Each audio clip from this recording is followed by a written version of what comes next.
Hello, people. Today I'm back to talk about accountability. Accountability. Let's look up the meaning. Let's hear what the meaning say. The meaning say the fact or condition of being accountable, responsibility. When I think of that, I look at the accountability that our men are showing today, and it's not there. Do you know that once you go to prison, you lose your accountability to be a father, to be a protector, to be a provider, because you lose your rights to bear arms once you become a felon.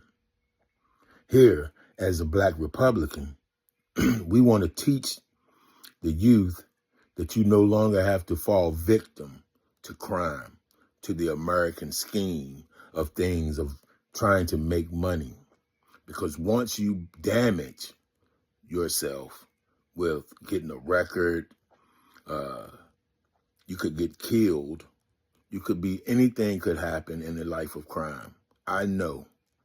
I've been in the life, so I know what the life is. I was fortunate. I thank God for sparing my life and making it able for me to be able to tell someone or show someone a difference.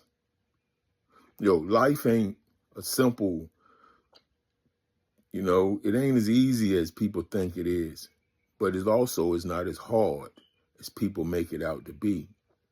Sometimes you have to plan.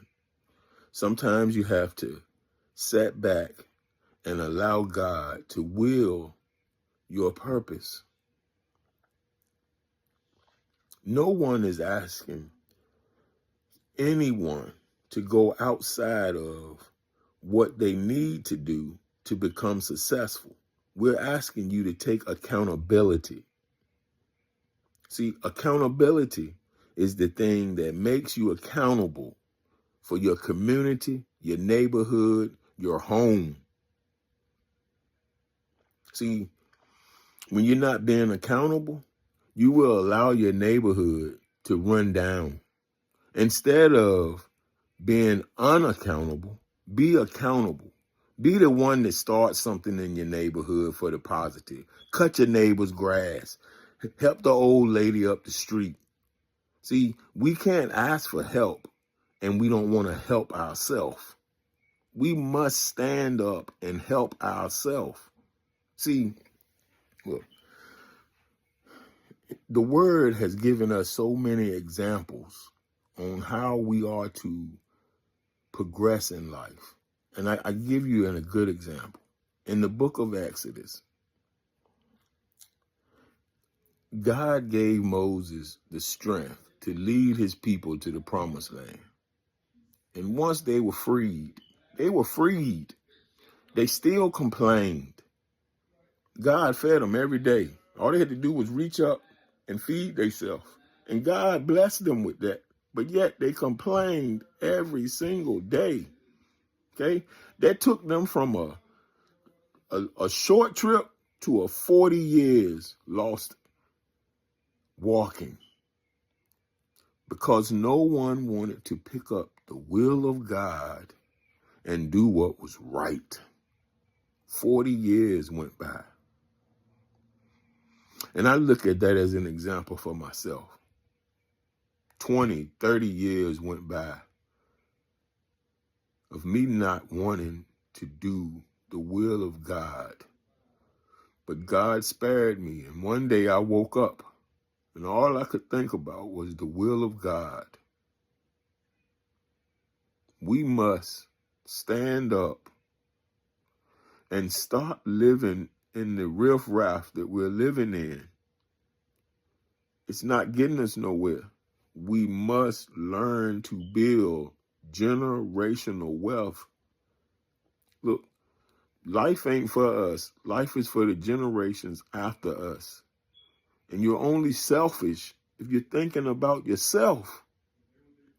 We must. It is imperative. It is imperative that we change the idea that America has put on our people for so long. See, for one thing, America has been victimized. They have been victimized by the American scheme. And that scheme is took us so far behind that we think that's all that we supposed to do. And that's not it. There is so much more.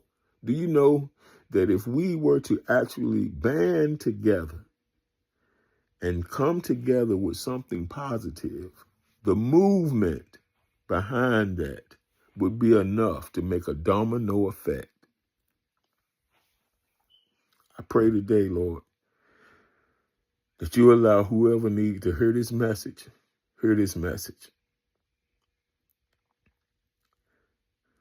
I can only ask that you allow your will to take place. It is all yours from the beginning, and it'll be yours in the end. But I just ask that you allow that your will be done. Blakk Republikans.